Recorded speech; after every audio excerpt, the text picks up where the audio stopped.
Hello friends, कैसे हैं आप लोग। Welcome to my YouTube channel physics concept. मैं सईद और आज हम लोग डिस्कस करने वाले हैं स्केलर वेक्टर का एक और टॉपिक जिसका नाम है रिजोल्यूशन ऑफ वेक्टर्स। ओके, आज हम डिस्कस करेंगे वेक्टर्स को किस तरह से रिजॉल्व किया जाता है। और पिछले लेक्चर में हम लोगों ने डिस्कस किया था वेक्टर्स का सब्सट्रैक्शन और उसमें हम लोगों ने देखा था कि किस तरह से वेक्टर्स को सब्सट्रैक्ट किया जाता है, एक्चुअली ऐड किया जाता है। ओके, यानी हम लिखते हैं एक वेक्टर और दूसरे वेक्टर का नेगेटिव वेक्टर के साथ हम उसको क्या करते हैं, ऐड करते हैं। इसी को हम लोग वेक्टर सब्सट्रैक्शन कहते हैं। तो अगर आप लोगों ने मेरा प्रीवियस वीडियो नहीं देखा होगा तो प्लीज प्रीवियस वीडियो जाकर देख लीजिए, क्योंकि बहुत जरूरी है ये। ओके, न्यूमेरिकल सॉल्व करने के लिए बहुत ज्यादा काम आता है, इसीलिए उसका डिस्क्रिप्शन में मैं लिंक दे दे रहा हूं, तो प्लीज जाकर देख लीजिए। आज का जो हमारा टॉपिक है वो है वेक्टर्स का रिजोल्यूशन। देखिए, वेक्टर रिजोल्यूशन भी फिजिक्स में बहुत ज्यादा काम आने वाले हैं। ओके, अब आप बोलेंगे सर सभी आप बोलते हो, ये भी इंपॉर्टेंट है। एक्चुअली सभी फिजिक्स में, मतलब सभी टॉपिक जो होते हैं फिजिक्स में इंपॉर्टेंट ही होते हैं। जब बात आती है रिजोल्यूशन ऑफ वेक्टर की तो मेरे दिमाग में हमेशा एक छोटा सा एग्जाम्पल आता है, राइट, जो कि बचपन में मेरा रियल लाइफ एग्जाम्पल हम लोग कंसिडर कर लेते हैं। क्या था, बेसिकली मेरे पास एक छोटी सी गाड़ी थी। ओके, एक छोटी सी गाड़ी थी, एक टॉय था, बेसिकली टॉय कार। ओके, तो उस टॉय कार को मैं क्या करता था, उसको एक धागा बांधता था और धागा बांध के इस तरह से खींचता था।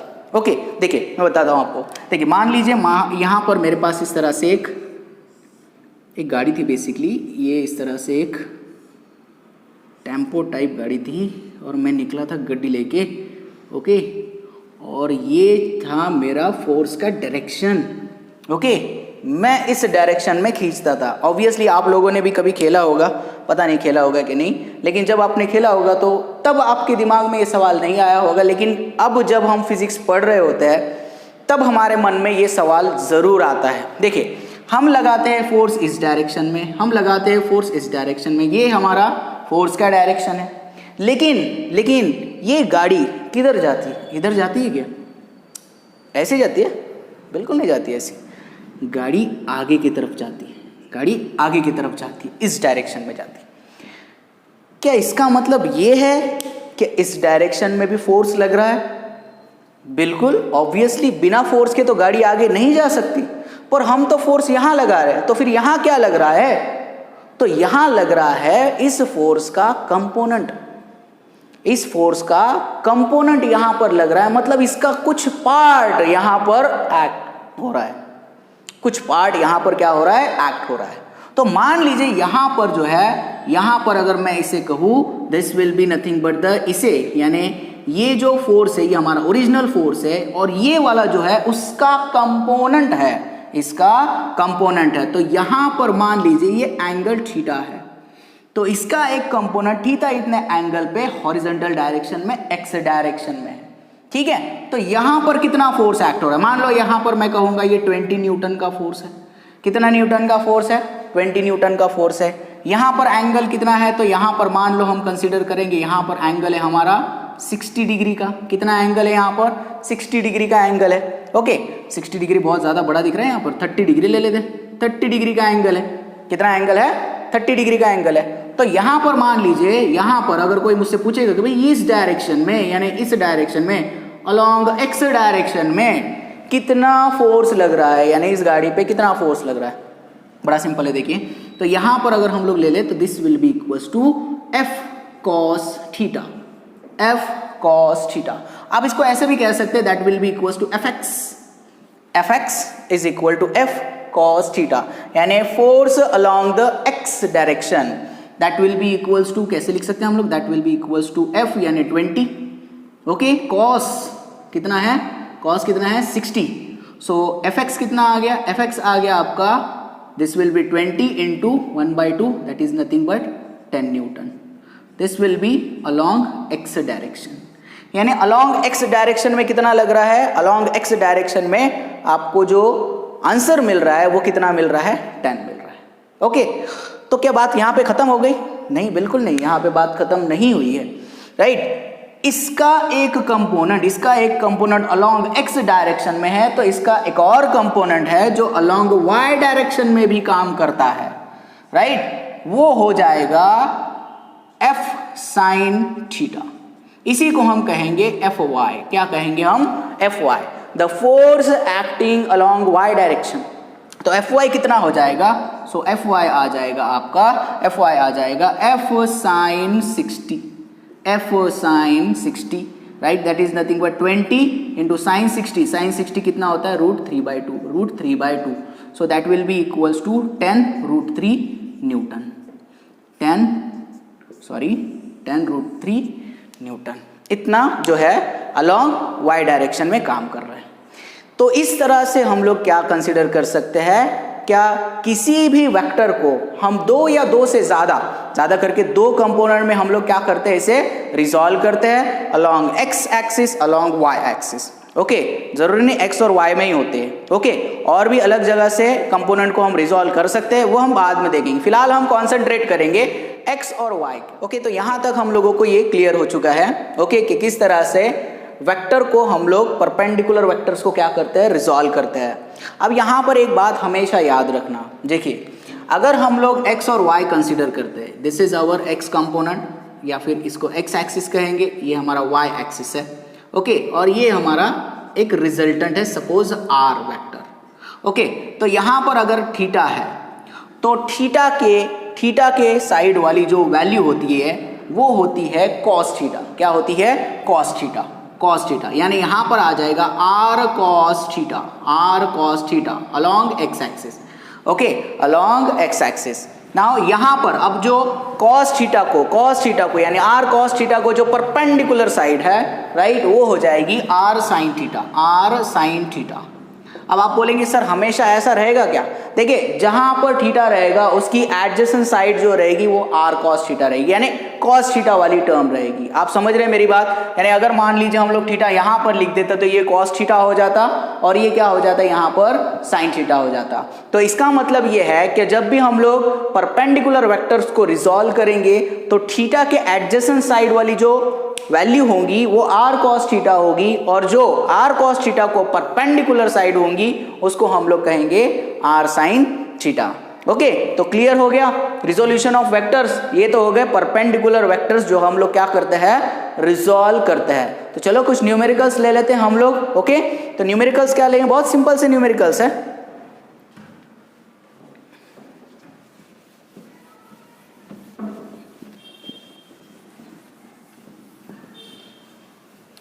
Okay. Now find the x and y component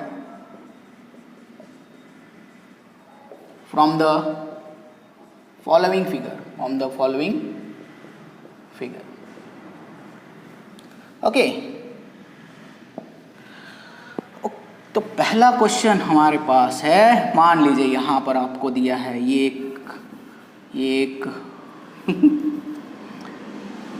एक वेक्टर है, ये एक वेक्टर है। ओके, और यहाँ पर दे रखा है ये वैल्यू। ओके, मान लीजिए ये जो वैल्यू है इसकी वैल्यू हम कंसीडर कर लेते हैं, ये फोर्स है, अभी हमने सॉल्व किया था। तो यहाँ पर ले लेते हैं 10 न्यूटन, यहाँ पर ले लेते हैं 30 degree, right. Now find the x and y component. Okay, तो x और y कंपोनेंट आपको निकालने हैं, और अभी हम लोग इसको ऑलरेडी कर चुके हैं, तो आप आसानी से सॉल्व कर पाओगे। मुझे नहीं लगता कि आपको कोई मुश्किल आनी चाहिए। अलोंग x एक्सिस यहाँ पर क्या दिखाई दे रहा है, थीटा ये साइड में, इसका मतलब ये क्या आ जाएगा, ये आएगा f cos थीटा, राइट, क्योंकि ये थीटा जो है थीटा के एडजेसेंट साइड में क्या साइड आएगी, यहाँ पर ये आएगा f cos थीटा, और इसको परपेंडिकुलर यानी f cos थीटा को परपेंडिकुलर जो साइड रहेगी वो रहेगी f sin थीटा, राइट। तो इसका मतलब अगर मैं यहाँ पर इसे लिखूँ fx, द x कंपोनेंट, या डायरेक्ट लिख लिया इस तरह से, fx will be equals to f cos 30। तो f कितना है 10, cos 30 कितना होता है, cos 30 होता है √3/2, so that will be equals to 5√3 newton. ये हो गया आपका fx, क्या आ गया, ये fx आ गया, राइट। अब अलोंग fy, ओके, यानी y डायरेक्शन में अगर हम लोग देखें तो y डायरेक्शन में क्या आता है, fy will be equals to f sin 30। तो f कितना है 10 और sin 30 कितना है, sin 30 होता है 1/2, that will be equals to 5 newton. Okay, ये आ गया Fy। ओके, तो चलो अगला क्वेश्चन देख लेते हैं। अगला क्वेश्चन क्या है, तो हमारे पास दे रखा है ये एक इस तरह से एक ऑब्जेक्ट है, राइट, और वो जो है v is equal to 10 metre per second की स्पीड से x डायरेक्शन में जा रहा है। मतलब यहाँ पर देखिए, ये मैं यहाँ पर बना लेता हूँ, ये देखिए ये हमारा वेलोसिटी का कंपोनेंट है, या वेलोसिटी है, sorry, this will be velocity. Okay, 10 metre per second की। तो आपको vx और vy कैलकुलेट करना है। तो डेफिनेटली अब यहाँ पर देखा जाए तो एंगल कितना है इन दोनों के बीच में, देखिए इन दोनों के बीच में, मतलब ये वाला जो है, राइट, ओरिजिनल कंपोनेंट और जो x कंपोनेंट है उनके बीच में एंगल कितना है, यहाँ पर 0 है ना, ये x एक्सिस है, ये x एक्सिस है, ये y एक्सिस है, और हमें y और x के कंपोनेंट्स निकालने हैं। तो यहाँ पर आ जाएगा vx कितना आएगा, v cos कितना आएगा 0, v cos 0। ओके, तो यहाँ पर vx की वैल्यू कितनी आ गई, v की वैल्यू कितनी है यहाँ पर 10, और cos 0 कितना होता है 1, यानी ये आ गया 10 metre per second, 10 metre per second, ये आ गया वेक्स, राइट। तो ऑब्वियसली y एक्सिस पे तो कुछ भी नहीं है, y एक्सिस पे तो कुछ भी नहीं है क्योंकि ये तो x डायरेक्शन में ही जा रहा है, राइट। तो y का कंपोनेंट कितना आ जाएगा, 0 आ जाएगा, 0 आएगा ना। कैसे, अगर प्रूफ भी करें तो वैसे भी आ सकता है, vy will be equal to कितना आएगा, v sin 0, v sin 0, sin 0 0, इसलिए vy यानी along the y is equal to कितना आएगा, v into 0, that will be 0। तो vy कितना आ रहा है आपका, vy कितना आ रहा है, vy आ रहा है आपका 0। क्लियर है, यहाँ तक क्लियर है। एक और ले लेते हैं, ओके, एक और ले लेते हैं। चलिए, मान लीजिए एक एरोप्लेन है और इस तरह से हॉरिजॉन्टली चल रहा है और वो टेक ऑफ लेता है, 30 डिग्री से टेक ऑफ लेता है, ओके, और उसकी स्पीड है, सपोज हम लोग मान लेते हैं 100 किलोमीटर पर आवर की स्पीड है। कितनी है, 100 किलोमीटर पर आवर की स्पीड है। तो आपको x और y कंपोनेंट्स यहाँ पर निकालने हैं। तो x और y कंपोनेंट निकालने हैं, तो कितनी स्पीड से चल रहा है, स्पीड क्या देख रही है, वेलोसिटी दे रखी है उसकी 100 किलोमीटर पर आवर की स्पीड दे रखी है यहाँ पर, ओके। और ये हमारे कंपोनेंट्स है, राइट, ये इस तरह से x कंपोनेंट और ये y कंपोनेंट, और कितने एंगल से टेक ऑफ ले रहा है, ये कितने एंगल से टेक ऑफ ले रहा है, ये ले रहा है 30 डिग्री एंगल से टेक ऑफ, राइट। तो मान लो ये है हमारा 30 degree angle, okay, 30 degree angle से टेक ऑफ ले रहा है। तो आपको बोला है यहाँ पर ये वेलोसिटी है इसकी, कितनी है, 100 kilometre per hour, okay, horizontal से 30 डिग्री पे। तो आपको बोला है यहाँ पर अलॉन्ग x एक्सिस और y एक्सिस के कंपोनेंट निकालने हैं। तो आप लोग निकाल सकते हैं, चलो ट्राई करो, हो गया, very good.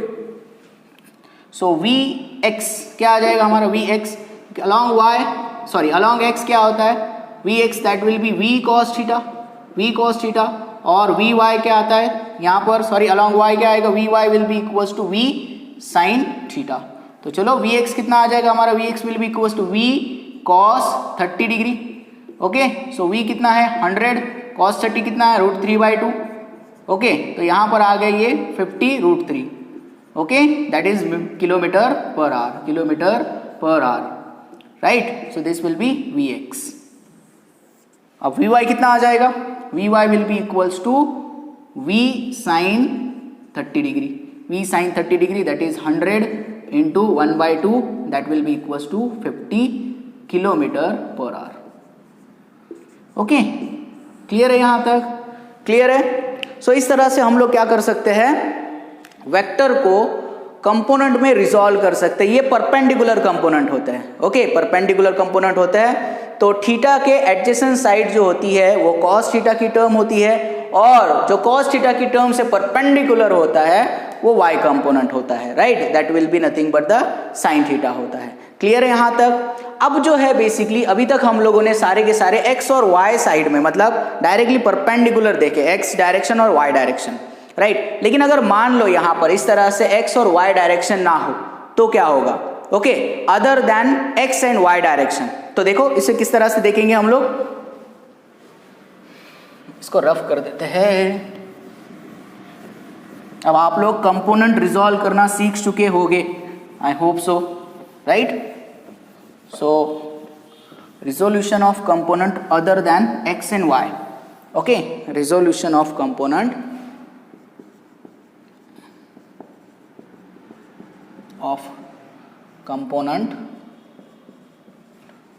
Other than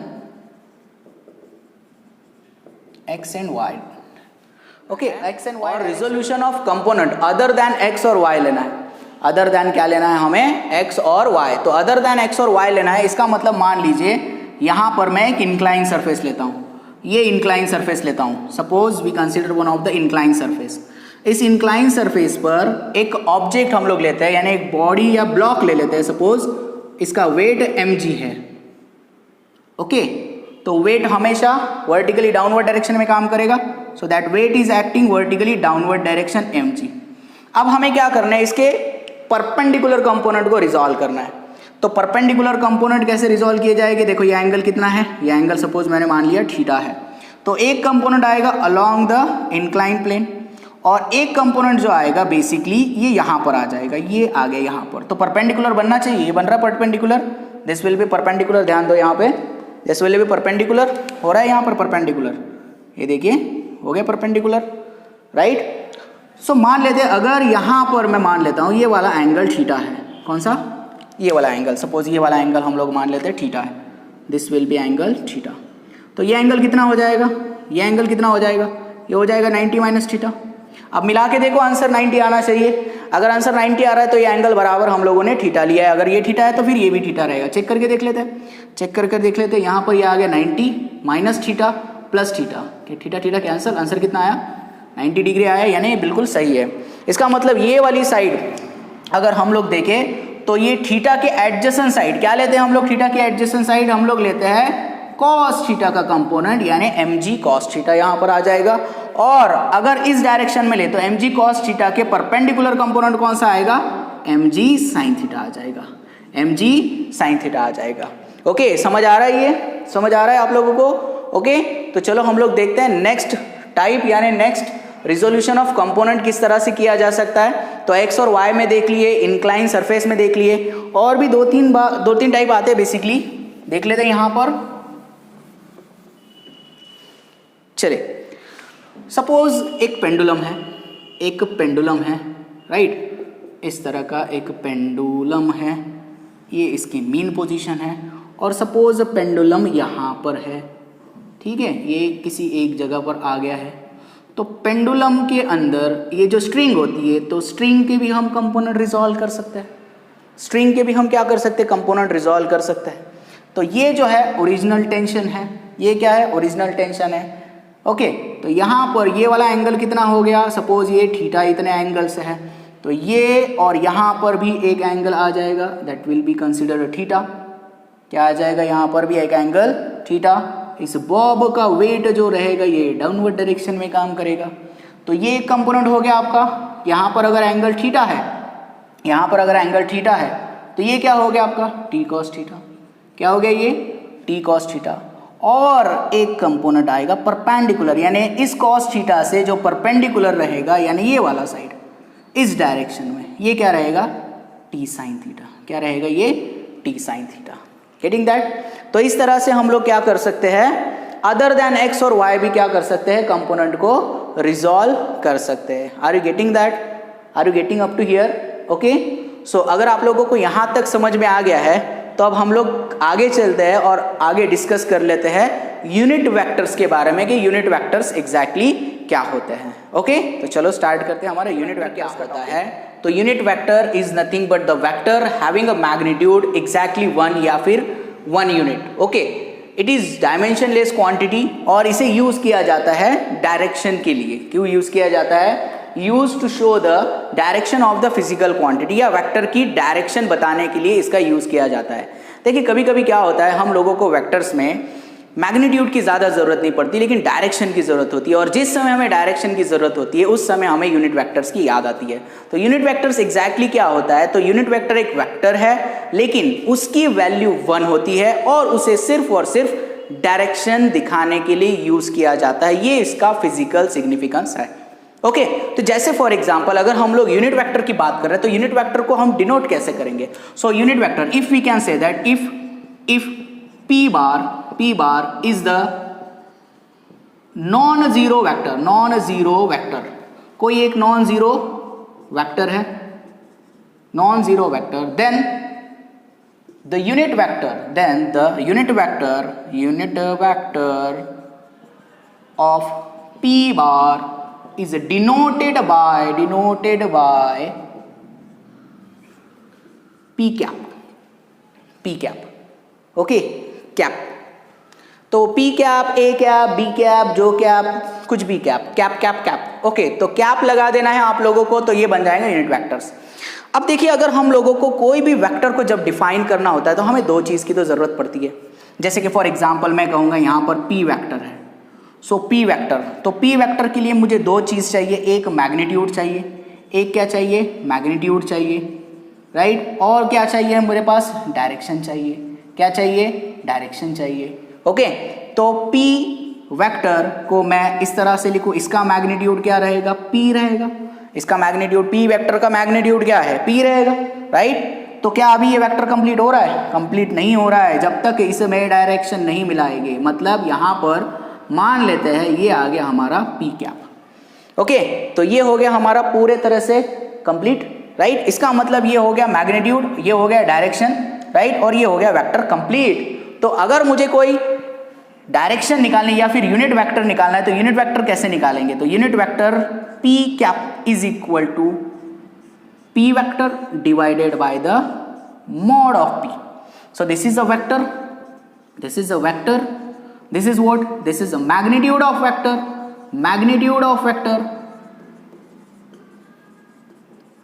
and this is the direction of vector, vector. समझ में आ रहा है, ओके। तो इस तरह से जो है यूनिट वेक्टर को डिनोट किया जाता है। अब देखिए यहाँ पर एक और चीज़ यूनिट वेक्टर के बारे में, ओके। मान लीजिए अगर मेरे पास एक वेक्टर दे रखा है, इस तरह से एक वेक्टर दे रखा है, राइट। अब इस तरह से एक वेक्टर दे रखा है और इसके जो है मैग्नीट्यूड और डायरेक्शन मुझे निकालनी है, राइट। ये मेरा p वेक्टर है, क्या है, p वेक्टर है। तो यहाँ पर मान लो हम लोग कंसिडर कर रहे हैं, इसकी लेंथ देख लेते हैं, इसकी लेंथ कितने यूनिट है। तो मैं कहूँगा यहाँ पर ये जो है ये 1 यूनिट हो गया, ये हो गया 2, ये हो गया 3, ओके, और ये हो गया 4 यूनिट। कितना हो गया, 4 यूनिट, राइट। तो अब अगर मैं इस वेक्टर को रिप्रेजेंट करूँगा, तो कैसे रिप्रेजेंट करूँगा, p vector is equal to p vector magnitude कितना, 1 2 3 4 यूनिट, और डायरेक्शन बताने के लिए क्या यूज करेंगे हम लोग, p कैप। ये हो गया हमारा वेक्टर, क्या हो गया, वेक्टर।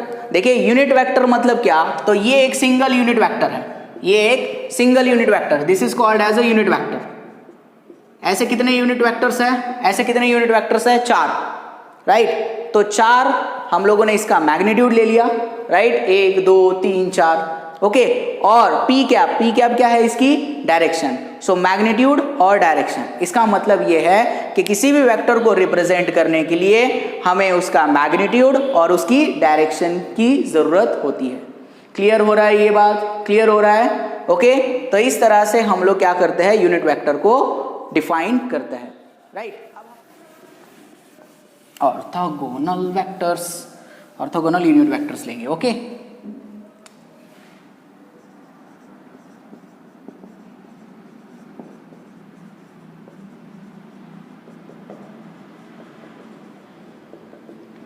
एक्चुअली ऑर्थोगोनल का मतलब होता है म्यूचुअली परपेंडिकुलर,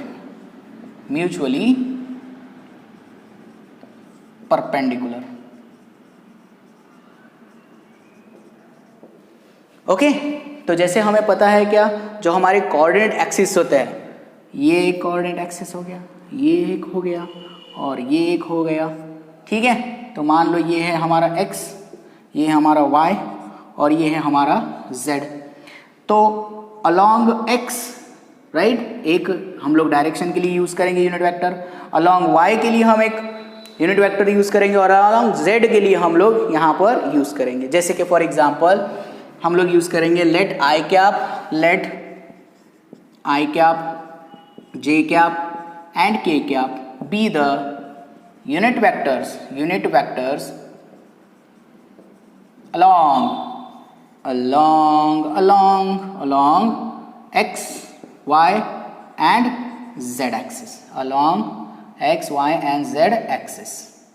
ओके, जैसे कि फॉर एग्जाम्पल अगर हम लोग यहाँ पर देखें कि ये 1 यूनिट है, ये 2, ये 3, ओके, और हमसे पूछ लिया जाए कि इसका जो वेक्टर है, सपोज ये एक वेक्टर है, सपोज यहाँ तक का एक वेक्टर है, ओके, ये है सपोज इसको मैं कहूँगा p बार, p बार, तो p बार कितना है, तो p बार कितना है, तो p बार मैं लिखूंगा यहाँ पर p bar is equal to 3, 1 2 3, समझ में आ रहा है, मैग्नीट्यूड, और किस डायरेक्शन में है, किस डायरेक्शन में है, x डायरेक्शन में है, तो x डायरेक्शन का यूनिट वेक्टर, x डायरेक्शन का यूनिट वेक्टर आई कैप, तो ये हो गया हमारा p बार। ओके, यहां पर आपको लिख कर दे देता हूं मैं, I cap unit vector along x axis, okay, j cap unit vector along y axis, okay, और k cap unit vector along z axis. समझ में आ रहा है मैं क्या बता रहा हूं आप लोगों को? ओके, ये 3 यूनिट्स है, यहां से यहां तक का मैग्नीट्यूड कितना हो गया, 3 हो गया, ओके, और ये आ गई इसकी डायरेक्शन। आई कैप क्या डिनोट करता है, x डायरेक्शन को रिप्रेजेंट करता है, ओके, और j कैप क्या रिप्रेजेंट करता है, y डायरेक्शन को रिप्रेजेंट करता है, और k कैप यानी यहां पर मैं लिख रहा हूं ये आई कैप, j कैप और ये k कैप। तो ये होते हैं हमारे ऑर्थोगोनल वेक्टर जो म्यूचुअली परपेंडिकुलर होते हैं, ओके, आई कैप, जे कैप, के कैप। इसका मतलब अगर हम लोग कहें यहाँ पर एक वैल्यू लिखी जाए, the suppose one of the vector is there p bar is the one of the vector, लिखा है यहाँ पर 3 I cap minus 5 J cap या प्लस 5 जे कैप और प्लस 4 के कैप। क्या मतलब होता है इसका, क्या मतलब हो रहा है, एक वेक्टर है जो 3 डायमेंशन में, okay, X Y Z 3 dimension में, उसका एक यानी उसकी जो डायरेक्शन है 3 कंपोनेंट यानी 3 यूनिट किधर है, एक्स एक्सिस पे है, 3 यूनिट कितना है, एक्स एक्सिस पे है, 3 यूनिट 5 यूनिट जो है वो वाई एक्सिस पे है, और 4 यूनिट जो है वो जेड एक्सिस पर है। मतलब यहाँ पर ये 3, ओके, यहाँ पर ये 5, ये देखिए यहाँ पर 5 और यहाँ पर 4, ठीक है ना। तो इस तरह से जो है 3 आई कैप क्या है, this is nothing but along X axis, this is 3 is nothing but along X axis, right, X axis along Y axis और अलोंग जेड एक्सिस, राइट। तो इस तरह से बेसिकली हम लोग क्या कर सकते हैं, ऑर्थोगोनल वेक्टर्स को एक्सप्लेन कर सकते हैं, ओके। तो एक्स वाई जेड के अलोंग आई कैप, जे कैप और के कैप, ये जो होते हैं ये यूनिट वेक्टर्स होते हैं। क्लियर है यहाँ तक, ओके, आगे बढ़े। मान लीजिए यहाँ पर एक क्वेश्चन दे रखा है, right, a vector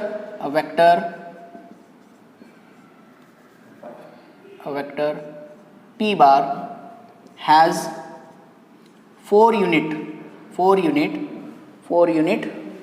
along x direction, तो along x डायरेक्शन कैसे लिखेंगे यहाँ पर, राइट। तो 4 यूनिट क्या है, उसका मैग्नीट्यूड है और x डायरेक्शन दे रखा है। तो p वेक्टर कैसे लिखते हैं हम लोग, p वेक्टर कैसे लिखेंगे, p vector is equal to, right, magnitude into p cap, magnitude into p cap. तो मैग्नीट्यूड कितना दे रखा है यहाँ पर, 4 यूनिट, और डायरेक्शन अलोंग कौन से एक्सिस की तरफ दे रखा है यहाँ पर, x डायरेक्शन, तो क्या डिनोट करेंगे हम लोग, I cap. Are you getting that, okay. Now second question ले लेते हैं, a vector q bar has -6 unit, right, along y direction, along y axis कहेंगे, y एक्सिस। तो इसको कैसे लिखेंगे यहाँ पर, तो ये q वेक्टर है, so that vector q can be represented as, right, magnitude of vector and the direction of vector, so this will be q cap। तो मैग्नीट्यूड कितना है, 6 यूनिट यानी -6 यूनिट यहाँ पर लिखेंगे हम लोग, और along y राइट। तो अलॉन्ग वाई का डायरेक्शन किससे बताएंगे हम लोग, जे कैप से डिनोट करेंगे। आप समझ रहे हैं इस बात को, ओके। तो इसे इस तरह से क्या किया जाता है, रिप्रेजेंट किया जाता है, या इस तरह से हम लोग क्या करते हैं, इस यूनिट वेक्टर्स को यूज करते हैं। वेक्टर है suppose resultant vector, let R bar be the non zero vector, non zero vector. So एक आर बार एक नॉन जीरो वेक्टर मैं यहां पर ले लेता हूं, this will B are bar, okay. ये इसका x कंपोनेंट, ये इसका y कंपोनेंट, पूरा परपेंडिकुलर ले लेते हैं। यहाँ पर एक काम करते हैं, इस तरह से ये ले लिए यहाँ पर ये कोई भी एक वेक्टर है, r बार हम वेक्टर ले रहे हैं, ठीक है। तो अब यहाँ पर इसके परपेंडिकुलर कंपोनेंट्स ले लेते हैं हम लोग, राइट। तो अगर परपेंडिकुलर कंपोनेंट्स लेंगे यहाँ पर तो क्या हो रहा है, यहाँ पर देखिए ये x एक्सिस है और ये y एक्सिस है। तो अगर ये x एक्सिस है, ये y एक्सिस है, और ये एंगल अगर थीटा है, अगर ये एंगल थीटा है तो इसका x का कंपोनेंट क्या आ जाएगा, इसका x का कंपोनेंट आ जाएगा rx, कितना आएगा, ये कितना आएगा, r cos थीटा आएगा, ओके। अभी हम पढ़ चुके हैं रिजोल्यूशन ऑफ कंपोनेंट में। और इसका परपेंडिकुलर, cos का परपेंडिकुलर क्या आएगा यहाँ पर, ry, क्या लिखेंगे हम लोग यहाँ पर, that is r sin theta, r sin theta, okay. अब मुझे क्या करना है, बेसिकली इसका रिजल्टेंट मैग्नीट्यूड और रिजल्टेंट डायरेक्शन निकालना है, राइट। तो सबसे पहले तो मैं क्या करूंगा, इसे यूनिट वेक्टर के फॉर्मेट में लिख लेता हूं, okay. So if r bar is nothing but the one of the vector, so it is given by, कहां पर है ये x और y के यहां पर है, सपोज x और y प्लेन में है ना। तो इसको हम कैसे लिख सकते हैं, the r bar, we can say that r bar can be represented as I cap x plus j cap y, I cap x plus j cap y। तो ये x, ये y है, ओके। तो हम लोग ये x कंसिडर करें, ये y कंसिडर करेंगे। तो क्या आ रहा है यहाँ पर, देखो ध्यान दो। सो x की वैल्यू क्या आ जाएगी यहाँ पर, अगर हम इसको x कंसिडर करेंगे तो this will be equals to, हम लोगों ने लिख लिया यहाँ पर, r bar will be equals to कितना आता है हमारा, I cap r cos theta, I cap r cos theta, क्योंकि x की वैल्यू rx मतलब ही क्या है, x है, x डायरेक्शन में है। तो यहाँ पर I cap r cos theta plus j cap r sin theta, j cap r sin theta, okay. Clear है यहाँ तक, क्लियर है यहाँ तक, ओके। तो यहाँ पर हम लोग क्या कर सकते हैं, x की और y की वैल्यू भी आप लिखना चाहे तो लिख सकते हैं।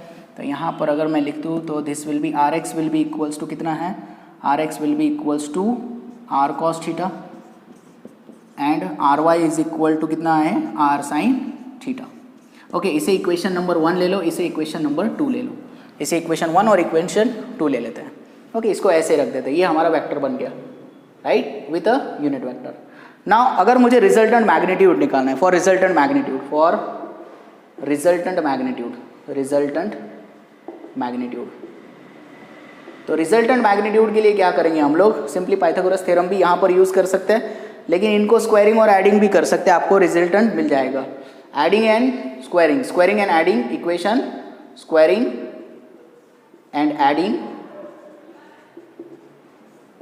इक्वेशन 1 एंड 2, 1 एंड 2, ये जो इक्वेशन 1 और 2 लिया है ऐसे भी कर सकते हैं। और हम लोग यहाँ पर क्या कर सकते हैं, ये पाइथागोरस थ्योरम यूज करके भी हम लोग क्या कर सकते हैं, कैलकुलेट कर सकते हैं। So this can be written as rx square plus ry square is equal to r square cos square theta plus r square sin square theta, okay.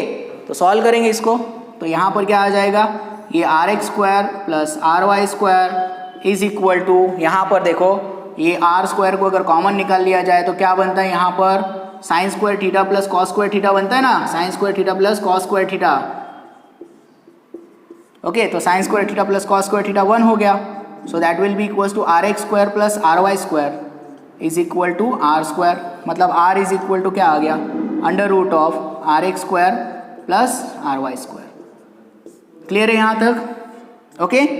Now अब बात करते हैं रिजल्टेंट डायरेक्शन की। तो रिजल्टेंट डायरेक्शन इस तरह से मिल जाएगा, यहाँ पर ये tan थीटा से ले लेंगे हम लोग, राइट। रिजल्टेंट क्या लेंगे, resultant direction can be obtain by tan theta. So tan theta will be equals to tan theta is equal to opposite upon adjacent. तो ये क्या है हमारा आर वाई है और ये क्या है आर एक्स है, तो R Y upon R x.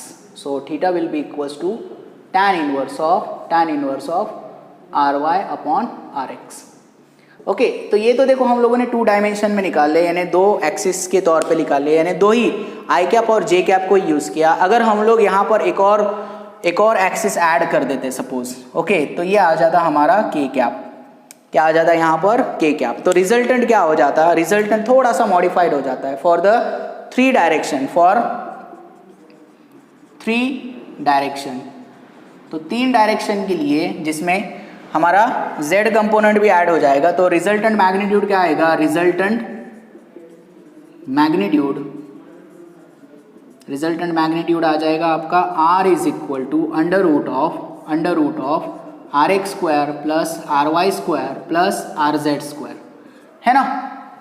Clear है यहाँ तक, राइट? Any doubt?